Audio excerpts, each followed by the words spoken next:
Menerapkan protokol kesehatan di Kota Malang, petugas dari TNI, Polri, Satpol PP, dan juga pengadilan serta Kejaksaan Negeri Kota Malang melakukan operasi justisi penggunaan masker di sejumlah jalan protokol di Kota Malang. Dalam operasi tersebut, petugas menjaring puluhan warga karena tidak menggunakan masker. Operasi Justisi Penerapan Inpres Nomor 6 Tahun 2020 tentang protokol kesehatan selama masa pandemi COVID-19 gencar dilakukan. Di Kota Malang, puluhan petugas gabungan dari TNI, Polri, Satpol PP, Pengadilan, dan Kejaksaan Negeri Kota Malang melakukan operasi justisi di Jalan Kertanegara dan Jalan Trunojoyo. Dalam operasi tersebut, kendaraan yang melintas diperiksa oleh petugas. Pengendara yang tidak memakai masker diberikan sanksi berupa sidang di tempat. Natalino Monteira, Kepala Bidang Penegakan Peraturan Perundang-undangan Daerah atau Kabid PPUD Satpol PP Kota Malang mengatakan, operasi kali ini digelar di Jalan Poros guna memastikan warga yang melintas tetap memakai masker. Namun masih terdapat sejumlah warga yang masih belum memakai masker. Total 40 lebih warga yang terjaring karena tidak menggunakan masker. Warga yang terjaring tersebut dikenakan sanksi berupa sidang di tempat dan membayar denda administrasi. Operasi justisi akan terus dilakukan guna menerapkan protokol kesehatan dengan memakai masker, mencuci tangan, dan menjaga jarak, sehingga dapat memutus rantai penyebaran COVID-19. Kita memang ini sudah sidang justisi yang kelima ya, yang kelima. Jadi untuk kali ini kita memang sengaja taruh di pusat kota. Ini kan jalur utama. Kita ingin melihat apakah masyarakat ini begitu memasuki jalur utama ini, bagaimana sih kesadaran masyarakat di dalam hal memakai masker. Maka hari ini kita lokasinya kita pilih di sini dan kita akan rencana akan melakukan lagi sidang justisi pada lokasi yang lain. Jadi kita akan masih lakukan. Dan untuk sementara tadi sudah dilaporkan ada yang terjaring ada 40 pelanggar. Simon Alfredo melaporkan. Masih belum normalnya kondisi pasar berdampak pada relatif tidak stabilnya harga sayuran di tingkat petani. Hal ini berdampak pada kerugian petani karena hasil panen belum bisa menutupi biaya pengeluaran. Harga sayuran yang turun naik dalam waktu singkat dikeluhkan banyak petani karena sering mengakibatkan kerugian, di mana hasil panen masih belum bisa menutupi biaya yang sudah dikeluarkan. Saat ini harga sebagian besar komoditi sayuran mulai mengalami kenaikan, tetapi masih belum signifikan dan belum menyentuh harga normal, sehingga kenaikan harga masih belum membantu banyak untuk menutupi biaya pengeluaran. Saat ini stok untuk sayuran masih terbilang mencukupi dan menjelang penghujan ketersediaan air untuk pertanian akan semakin mencukupi dan stok sayuran di tingkat petani akan semakin banyak. Dengan kondisi semakin banyaknya stok sayuran bisa berpengaruh pada harga sayuran di tingkat petani. Saat ini beberapa komoditi mulai mengalami kenaikan harga sejak 2 minggu yang lalu. Menurut salah seorang petani di Sumberjo Batu, berharap para petani kembali bisa menjual sayuran secara langsung ke pasar seperti dulu. Berbeda dengan sekarang yang hanya bisa menjual ke pengepul. Di lokasi kawasan lahan pertanian di Torongrejo dan Sumberjo, terlihat petani sedang melakukan panen dan berharap ke depan harga sayuran ini bisa relatif stabil dan berada di harga normal, sehingga petani bisa kembali memperoleh keuntungan dari hasil jerih payah petani. Harga sayuran ya naik turun. Naik turun Pak ya? Sekarang dari petani ada yang 2.500. Apa itu Pak, jenis apa ini? Selat keriting. Selat keriting Pak ya? Ya. Pak, salah satunya 2.500 itu udah harga bagus apa harga biasa Pak? Harga ya, murah? Kalau petani ya harga bagus. Kalau murah ya harga 1.000 atau 700 rupiah. Iya. Itu berarti sudah harga bagus gitu Pak ya? Sudah. Apalagi Pak yang kira-kira yang naik Pak sekarang? Ya, semua naik. Ya? Seperti seledri itu dulu 1.000, sekarang 3.000 atau 2.500. Ya. Jadi semua naik semua. Ya. Enggak turun, naik sedikit-sedikit. Ya, naik sedikit-sedikit Pak ya? Kalau jualannya ya mahal.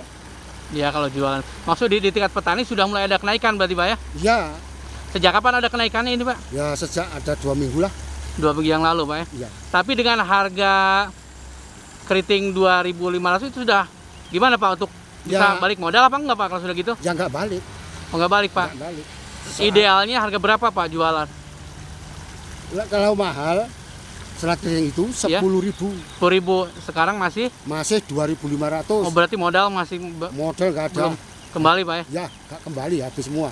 Kepinginnya petani ya jual sendiri, punya pasar. Nah sekarang nggak punya pasar, diambil alih sama bakul, dipindah ke Karangploso. Dulu ya pasar batu itu, pasar sayur itu. Ya. Ya sampai mikul ya, Ya. dari sawah ke pasar. Hmm.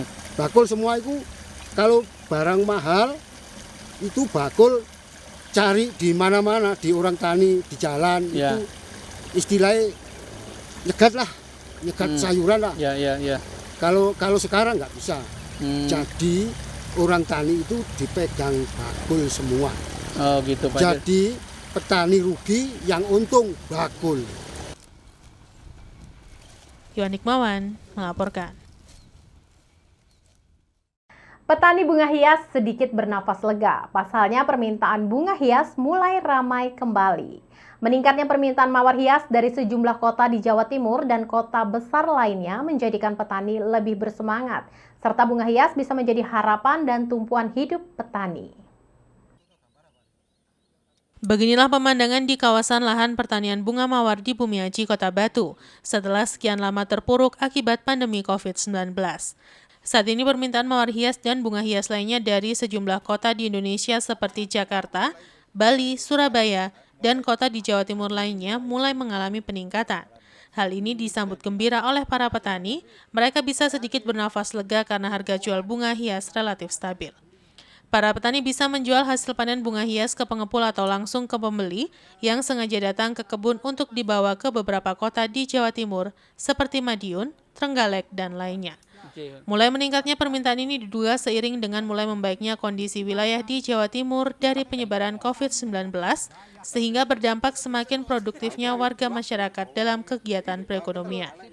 Menurut salah seorang petani bunga setempat menjelaskan, dengan mulai meningkatnya permintaan maka ada harapan biaya yang sudah dikeluarkan bisa kembali dan ada sedikit keuntungan yang didapat.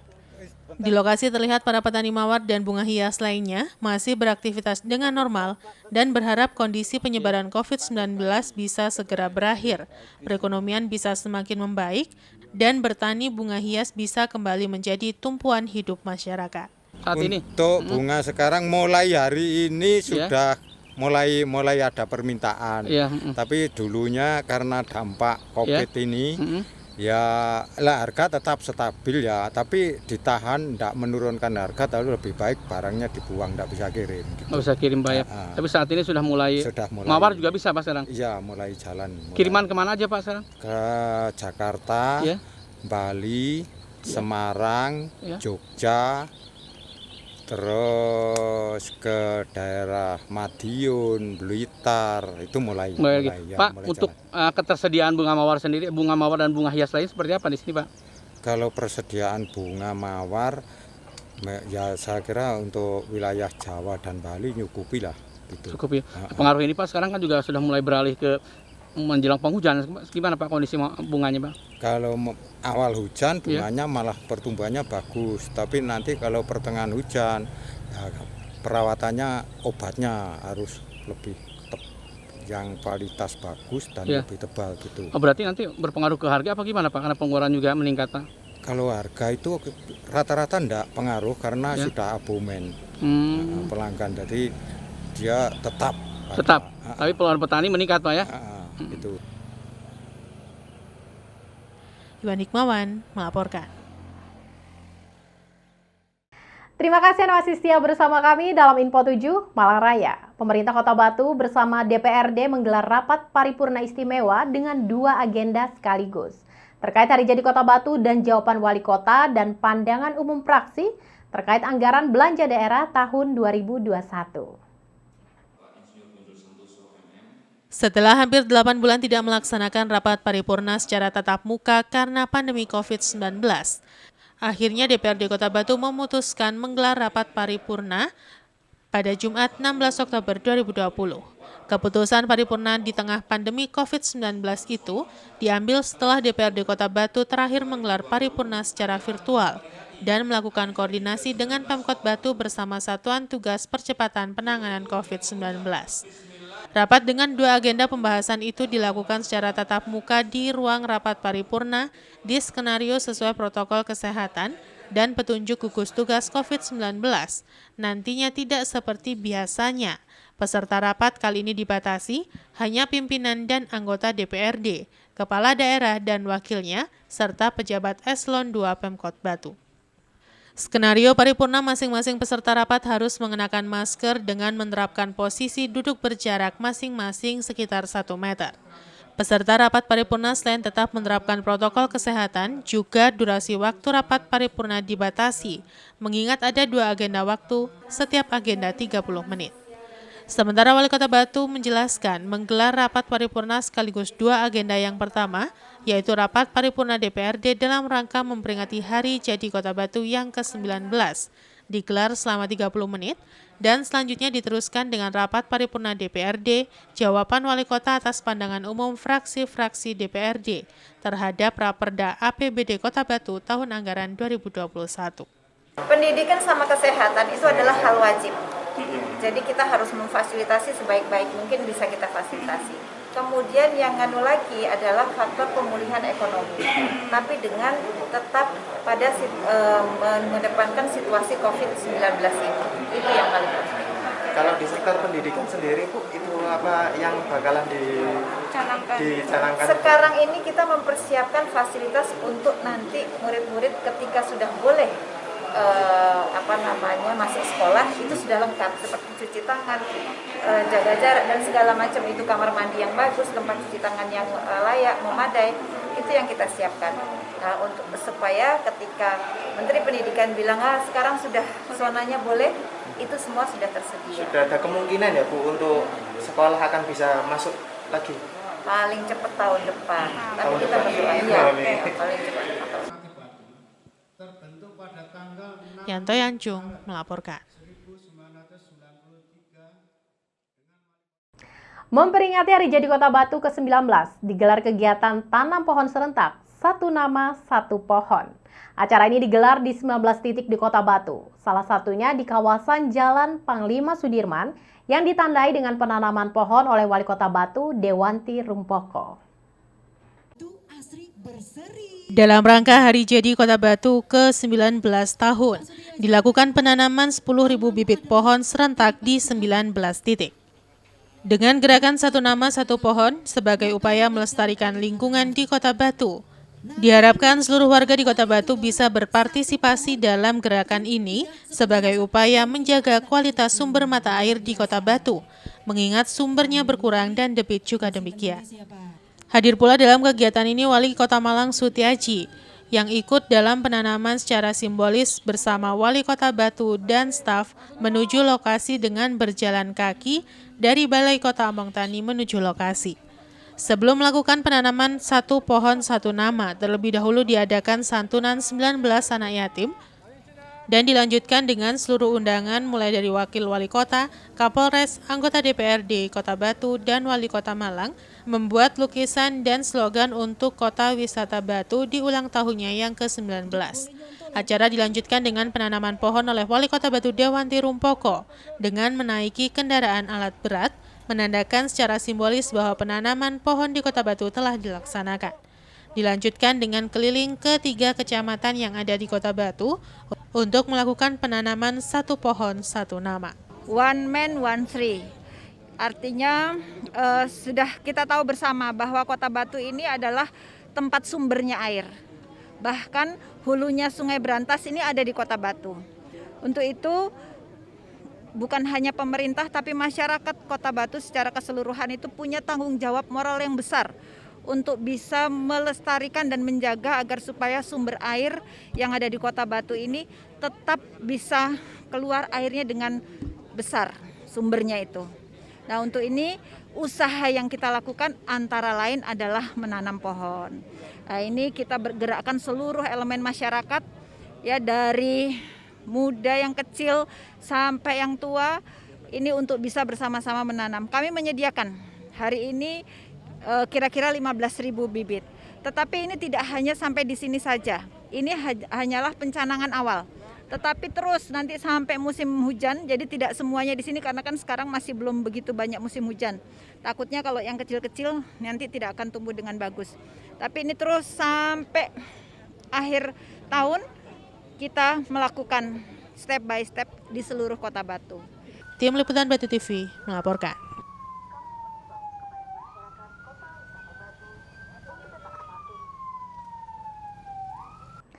Terima kasih Anda masih setia bersama kami dalam Info 7 Malang Raya. Sementara itu masih dalam memperingati Hari Jadi Kota Batu ke-19 tahun, pemerintah Kota Batu melakukan gerakan tanam pohon secara serentak di seluruh wilayah Kota Batu. Salah satunya di kawasan Stadion Brantas Kota Batu. Sebanyak 4 organisasi pemerintah daerah menanam puluhan bibit pohon di sekeliling stadion. Aksi tanam pohon secara serentak di Stadion Brantas Kota Batu diikuti oleh 4 organisasi pemerintah Kota Batu, yakni Kecamatan Batu, Bagian Organisasi Kesejahteraan Rakyat dan Sosial, Bagian Administrasi Pemerintah dan Otonomi, serta Kelurahan Sisir. Sebelum menanam pohon, 4 organisasi yang menanam pohon di sekitar Stadion Brantas terlebih dahulu melakukan apel bersama yang dipimpin Camat dan Ramil Batu. Usai mengikuti apel, puluhan pegawai ini dengan membawa bibit pohon masing-masing kemudian ditanam di sekitar Stadion Brantas. Camat Batu Yopi Supriyadi mengatakan, aksi tanam pohon massal ini merupakan ide dari Wali Kota Batu Dewanti Rumpoko. Kecamatan Batu sendiri mendapat areal di stadion dan menanam puluhan bibit pohon. Tanam pohon ini juga akan terus dilakukan untuk menghijaukan Kota Batu. Camat juga berharap dengan hari ulang tahun Kota Batu ke-19, nantinya Kota Batu tetap jaya dan terus maju demi kesejahteraan masyarakat Kota Batu. Ini kita kebetulan, alhamdulillah kita usia pemerintah Kota Batu sudah 19 tahun, sehingga pada hari ini serentak kita melakukan gerakan menanam pohon massal. Ini atas idenya dari Ibu Wali Kota, sehingga hari ini sampai seterusnya diharapkan untuk menghijaukan kota kita dengan menanam pohon. Untuk Kecamatan Batu, kita kebetulan dapat area penanaman di sekitar stadion, termasuk tadi bergabung di kita di jajaran Koramil, PKK Kota, dan elemen masyarakat unsur yang lain. Sehingga harapannya tidak berhenti di sini. Nanti kami secara bertahap akan mencari titik-titik mana yang bisa ditanami dengan jenis tanaman yang sesuai dengan lokasinya, sehingga nanti kemanfaatan ke depannya bisa lebih maksimal. Simon Alfredo melaporkan. Penanaman pohon oleh sejumlah SOPD dan elemen masyarakat Kecamatan Bumi Aji juga dilakukan di sepanjang jalan menuju Sumber Brantas, Kecamatan Bumi Aji. Peringatan Hari Jadi Kota Batu ke-19 yang jatuh pada tanggal 17 Oktober diperingati dengan tanam pohon bersama. Tanam pohon serentak dengan tema Satu Nama Satu Pohon warga Desa Tulung Rejo bersama sejumlah organisasi pemerintah Kota Batu melakukan tanam pohon di sepanjang jalan menuju Desa Sumber Brantas, Kecamatan Bumi Aji, Kota Batu. Sebanyak 4.000 lebih bibit pohon dari berbagai jenis pohon, satu persatu masing-masing warga dan ASN menanam pohon dan diberi label nama masing-masing penanam. Kepala Desa Tulung Rejo mengatakan, kekompakan warga bersama aparatur sipil negara di lingkungan pemerintah Kota Batu sangat antusias dalam melakukan penghijauan. Karena nantinya pohon yang ditanam ini merupakan bentuk menjaga kelestarian alam dan mewujudkan Kota Batu aman dan nyaman menuju Desa Berdaya Kota Berjaya. Diharapkan melalui momen Hari Jadi Kota Batu ke-19, Kota Batu ke depan menjadi kota wisata yang maju, Desa Berdaya Kota Berjaya. Kami menyediakan atau istilahnya baik bantuan maupun anggaran sendiri itu sekitar 4.000 pohon. Tapi saya harapkan nanti bukan dari anggaran, karena kami adalah hulu atau istilahnya yang banyak mata airnya, dan mata air itu juga digunakan dari baik pengusaha maupun saudara-saudara kami tetangga desa, maka beliau-beliau lah yang nanti ikut berpartisipasi. Nanti bukan kita minta enggak, tapi dia tak suruh bertanggung jawab tentang adanya pelestarian atau satu nama satu pohon ini. Untuk fokus penanaman pohon di mana, Pak? Kalau Tulungrejo saya fokuskan sesuai dengan musyawarah, dari hasil musyawarah itu difokuskan di semua mata air. Baik yang ada di hutan, lindung maupun yang ada di kampung-kampung. Harapannya dengan tanam pohon ini, Pak? Harapan tanaman pohon ini supaya ini menjadi momen atau istilah menjadi dari hadiah ulang tahun Kota Batu yang ke-19 untuk melestarikan semua mata air yang ada di Desa Tulungrejo. Yanto Yanjung melaporkan. Dan informasi tentang perakiraan cuaca tadi mengakhiri perjumpaan kita dalam Info 7 Malang Raya edisi hari ini. Mewakili kerabat kerja yang bertugas, saya Sri Widiarti mengucapkan terima kasih atas perhatian Anda. Sampai jumpa dan wassalamualaikum warahmatullahi wabarakatuh.